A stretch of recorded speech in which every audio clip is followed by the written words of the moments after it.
भारतीय लोकतंत्र में महिला और पुरुष को समान अधिकार प्राप्त हैं। नए भारत का ये दौर नारी शक्ति का युग है।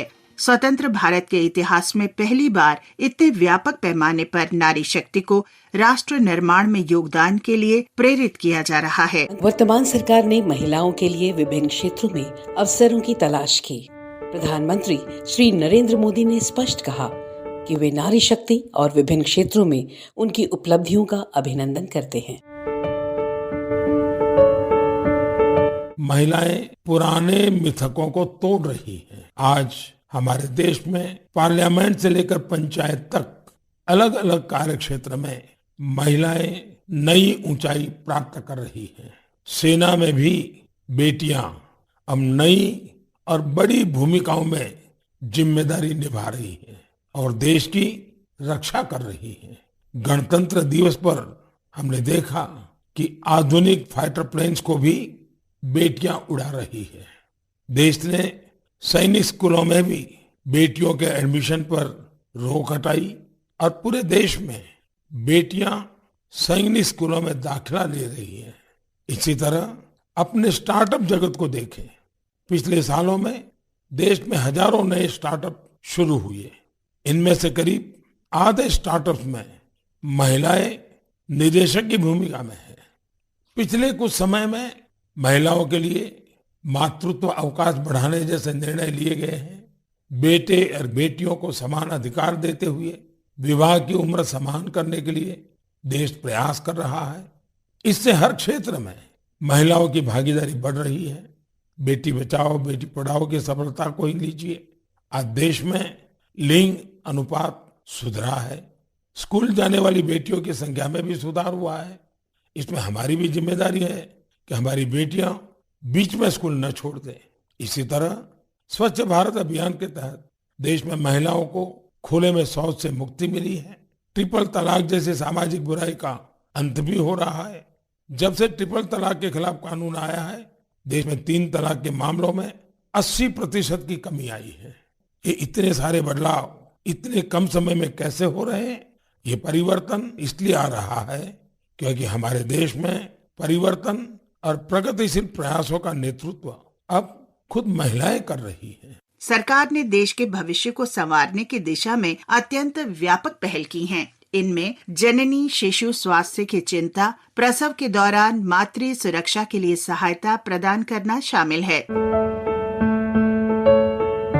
डॉक्टर सुषमा सिन्हा, OBGY विशेषज्ञ एवं विभाग अध्यक्ष सरकारी अस्पताल में कार्यरत। 8 साल पहले भारत सरकार की एक नई पहल PMSMA थी, अर्थात प्रधानमंत्री सुरक्षित मातृत्व अभियान, जिसके तहत प्रत्येक माह की निश्चित 9 तारीख को सभी गर्भवती महिलाओं को व्यापक और गुणवत्ता युक्त प्रसव पूर्व देखभाल प्रदान करना सुनिश्चित किया गया। इस अभियान के तहत गर्भवती महिलाओं को सरकारी स्वास्थ्य केंद्रों पर उनकी गर्भावस्था के दूसरी और तीसरी तिमाही की अवधि के दौरान प्रसव पूर्ण देखभाल सेवाओं का न्यूनतम पैकेज प्रदान किया गया। इस कार्यक्रम की प्रमुख विशेषता ये है कि प्रसव पूर्ण जांच सेवाएं OBGY विशेषज्ञ या सीनियर चिकित्सा अधिकारी द्वारा की जाती है। इसका फायदा ये हुआ कि हमारी MMR और IMR में भारी गिरावट हुई, क्योंकि anaemia, diabetes in pregnancy, eclampsia, इन सब का स्क्रीनिंग टाइम रहते हो गया।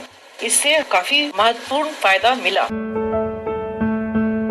सही पोषण देश रोशन का मंत्र देकर सरकार ने जो प्राथमिकताएं तय की हैं, उनमें आंगनवाड़ी और आशा कार्यकर्ताओं के सहयोग की अनदेखी नहीं की जा सकती।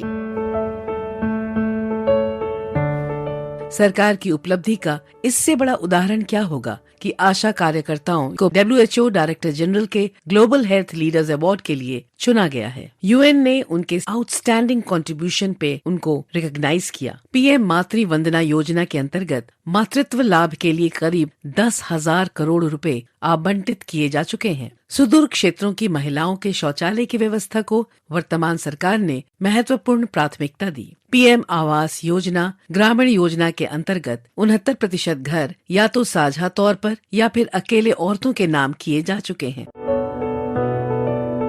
मेरा नाम श्रुति है। मैं गोरखपुर उत्तर प्रदेश में अपने परिवार के साथ रहती हूँ। 2 वर्ष पहले प्रधानमंत्री आवास योजना के तहत हमें 2 लाख रुपए नगद दिए गए थे, जिसमें हमने कुछ अपने पैसे जोड़कर अपने लिए एक मकान बनाया, जिसमें कि 2 कमरे, 1 किचन और 1 बाथरूम है। अब मैं अपने परिवार के साथ उस मकान में खुशी से रहती हूँ। हमें किसी चीज़ की कमी नहीं है, क्योंकि अब हमारे पास रहने के लिए एक छत है।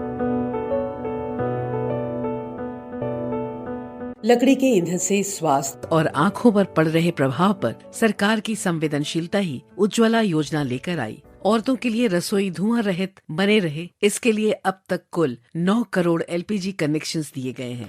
முன்னாடியெல்லாம் நாங்கள் வந்து விறகடுப்புல சாப்பாடு செய்யணும்னா ரொம்ப கஷ்டப்படுவோம்। पहले जब खाना बनाते थे तब बहुत परेशानी होती थी। बच्चों को स्कूल ले जाने के लिए टाइम से खाना नहीं बन पाता था, क्योंकि टाइम बहुत ज्यादा लगता था। उज्ज्वला आने से हमको बहुत फायदा हुआ। गैस पर खाना बनाने से अब खाना जल्दी बन जाता है, बच्चों को टाइम से स्कूल भेज पाते हैं। पहले आंखों में भी दिक्कत होती थी, गैस आने से कोई दिक्कत नहीं होती। அதுக்காக நாங்கள் பிரதமர் மோடி அவர்களுக்கு நன்றி செலுத்துறோம்। देश भर में लाभार्थियों से स्वयं प्रधानमंत्री ने बातचीत की। ललिता देवी जी प्रणाम। प्रणाम सर। अच्छा ललिता जी, आपको सरकार की किन योजनाओं का लाभ मिला है? उसमें से कौन सी योजना थी जिसका आपको लाभ मिला है? घर मिला सर। घर जैसे पहले माटी घर चले सर, नारा घर, जैसे माटी घर नारा घर चले, बहुत चुबे चले पानी सर। बच्चा बुतरू बहुत दिक्कत होवे चले सर। पक्का मकान होले कोई चीज के दिक्कत नहीं होवे छे सर। बच्चा बुतरू बहुत बढ़िया से रहे। आसन शौचालय बना लिए सर, जैसे लटा ले बाहर दे चलिए, शर्म लगे चले सर, अब शर्म नहीं लगे छे। सब बच्चा बुतरू मिल के, सब परिवार मिल के घरे शौचालय करे छिए। आज दीनदयाल अंत्योदय योजना के अंतर्गत 8 करोड़ से अधिक महिलाएं 75 लाख से ज्यादा सेल्फ हेल्प ग्रुप में मोबिलाइज की गई हैं। मेरा नाम नीता केजरीवाल है। मैं ग्रामीण विकास मंत्रालय में संयुक्त सचिव हूँ। ग्रामीण विकास मंत्रालय एक कार्यक्रम आयोजित कर रहा है जिसका नाम है दीनदयाल अंत्योदय योजना, नेशनल रूरल लाइवलीहुड्स मिशन। इसके अंदर ग्रामीण इलाकों की महिलाओं को स्वयं सहायता समूह के अंदर लाया जाता है और फिर उनकी सहायता की जाती है उनके बैंक लिंकेज के लिए और उनके जो अलग अलग आमदनी के स्रोत होते हैं उनको सशक्त करने के लिए। अब तक हमने 8 करोड़ से ज़्यादा ग्रामीण महिलाओं को 76 लाख से ज़्यादा स्वयं सहायता समूह में जोड़ लिया है और इन महिलाओं ने बैंक से 5 लाख करोड़ से ज़्यादा का लोन मोबिलाइज किया है। और सबसे अच्छी बात यह है कि जो NPA है वो नेशनल लेवल पर 2.1% है, जिससे हम ये कह सकते हैं कि जो रीपेमेंट्स ये महिलाएं कर रही हैं वो भी बहुत ही अच्छा है। आइए सुनते हैं एक लाभार्थी से बातें। मेरा नाम स्नेहलता है, बाराबंकी मसौली जिला में रहती हूँ। जन धन योजना जो प्रधानमंत्री जी ने चलाई थी उससे हमें बड़ा फायदा हुआ। पहले हम अपना धन घर पर रखते थे, 2000 रुपए हमें मिले और उसके बाद हम अपना 5000 रुपए देने लगे हैं, जमा करने लगे हैं। प्रधानमंत्री का बहुत आभार प्रकट करती हूँ। देश के भविष्य की सुनहरी रेखा के लिए बेटी बचाओ बेटी पढ़ाओ अभियान ने सफलता का इतिहास रच दिया है। उच्च शिक्षा में लड़कियों के एनरोलमेंट में 2015 से 2020 के बीच 18% की वृद्धि दर्ज की गई। कामकाजी महिलाओं को वेतन सहित 26 सप्ताह का मातृत्व अवकाश प्रदान किया जा रहा है, जो विश्व में सबसे अधिक अवधि का वेतन सहित अवकाश है। इतना ही नहीं, बच्चों के 18 वर्ष की आयु के होने तक कामकाजी महिला के लिए शिशु देखभाल अवकाश भी दिया जाता है। स्वस्थ मातृत्व सुनिश्चित करने की दिशा में ये न केवल सराहनीय कदम है, बल्कि ये देश के भविष्य को संवारने में मातृशक्ति को संबल प्रदान करता है। प्रधानमंत्री ने स्वयं एक बार कहा कि वित्तीय समावेश से लेकर सामाजिक सुरक्षा, बेहतर स्वास्थ्य सुविधा से आवास, शिक्षा से लेकर उद्यमशीलता तक भारत की विकास यात्रा में नारी शक्ति को अग्रिम मोर्चे पर रखने के लिए असंख्य प्रयास किए गए हैं। आने वाले समय में इन प्रयासों को और अधिक ऊर्जा के साथ जारी रखा जाएगा। यही वक्तव्य चरितार्थ करते हुए सरकार ने कौशल विकास की दिशा में महिलाओं के लिए मुद्रा योजना द्वारा स्वरोजगार के लिए बैंकों से आसान दर पर ऋण की व्यवस्था की गई है। प्रधानमंत्री मुद्रा योजना में 68% से अधिक खाते महिला उद्यमी के नाम है। Retired chief general manager State Bank of India Vijay Ranjan. प्रधानमंत्री श्री नरेंद्र मोदी का 8 वर्षों का कार्यकाल महिलाओं के आर्थिक उन्नयन के लिए काफी हद तक जाना जाएगा। उन्हें फाइनेंशियली इंक्लूड किया गया। 39 करोड़ अकाउंट जो खोले गए जनधन में, उसमें से 21 करोड़ अकाउंट महिला खाता धारकों के, उनको एसएचजी स्कीम से जोड़ा गया और एसएचजी स्कीम में जितने भी एसएचजी में मेंबर्स थे उनको मुद्रा लोन उपलब्ध कराए गए। 15 करोड़ मुद्रा लोन सैंक्शन हुए जो सिर्फ महिलाओं को सैंक्शन किए गए। 1.5 करोड़ सुकन्या समृद्धि अकाउंट अभी तक खुला है और ये स्कीम सिर्फ छात्राओं के लिए है, बालिकाओं के लिए है। जो 10 वर्ष तक की बालिकाएं हैं उनके लिए खाता खुलता है और 21 वर्षों की मैच्योरिटी पीरियड तक आप इसको ले जा सकते हैं। इनकम टैक्स एग्जम्पशन भी है। லட்சுமி என் பேரு, நான் 4 வருஷமா சிறு தொழில் மூலமா। मेरा नाम लक्ष्मी है। 4 साल से मैं शक्ति राइस मिल चला रही हूँ। 4 साल में एक मशीन खरीदी, थोड़ा थोड़ा पीसना शुरू किया, फिर मैंने दूसरी मशीन खरीदी। इससे ही काम चल रहा था। जो कमाते थे वो पूरा हो जाता था। इसके बाद मुझे मुद्रा लोन के बारे में पता चला। मैंने वहाँ कांटेक्ट किया। बैंक ऑफिसर ने आके देखा और मेरी स्थिति देखते हुए लोन का प्रॉमिस किया। 1 महीने में मेरा लोन सैंक्शन हो गया और उसी से मैं अब अपना काम करती हूँ। अब मैं अपना लोन वापस कर रही हूँ। எனக்கு இந்த லோனை அறிமுகப்படுத்திய மத்திய அரசுக்கு எங்களுடைய மிக நன்றியை தெரிவிச்சுக்கிறோம்।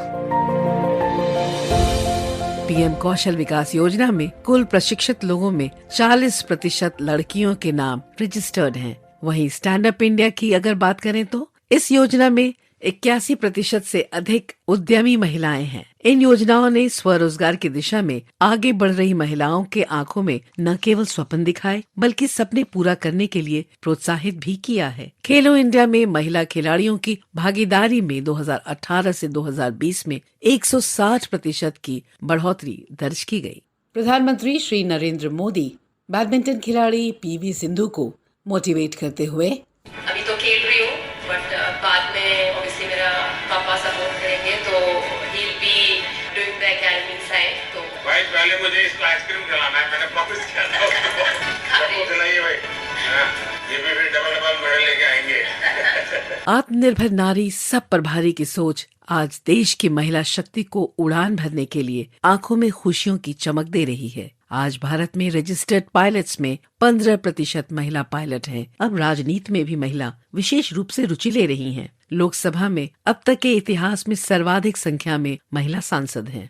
लोकसभा में ये संख्या 2009 से 2014 में 64 से बढ़कर 2019 से 2024 के सत्र में 78 हो गई है। रक्षा क्षेत्र में ऊंची छलांग की चर्चा न करें, ये संभव नहीं हो सकता। मोदी सरकार ने रक्षा के क्षेत्र में कई ग्लास सीलिंग को ब्रेक किया है, जैसे सेना में महिलाओं का परमानेंट कमीशन देना, सैनिक स्कूलों को लड़कियों के लिए खोलना, नेशनल डिफेंस एकेडमी में औरतों को ट्रेनिंग का अवसर प्रदान करना सरकार की प्रतिबद्धता का परिचायक है।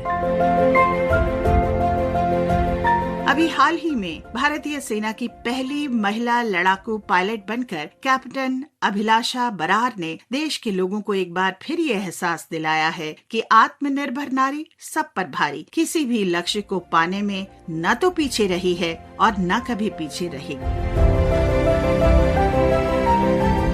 सुशासन के 8 सालों में महिलाओं की स्थिति और अधिक अच्छी हुई है। नारी न सिर्फ भय मुक्त हुई है बल्कि उसे सपने सिर्फ देखने की ही नहीं, उसे सच करने की शक्ति भी विगत कुछ वर्षों से प्राप्त हो गई है। हर एक क्षेत्र में अपनी उपस्थिति दर्ज करा एक बेहतरीन भविष्य की ओर बढ़ती नारी देश को सुदृढ़ करने में भी सहायक हो गई है।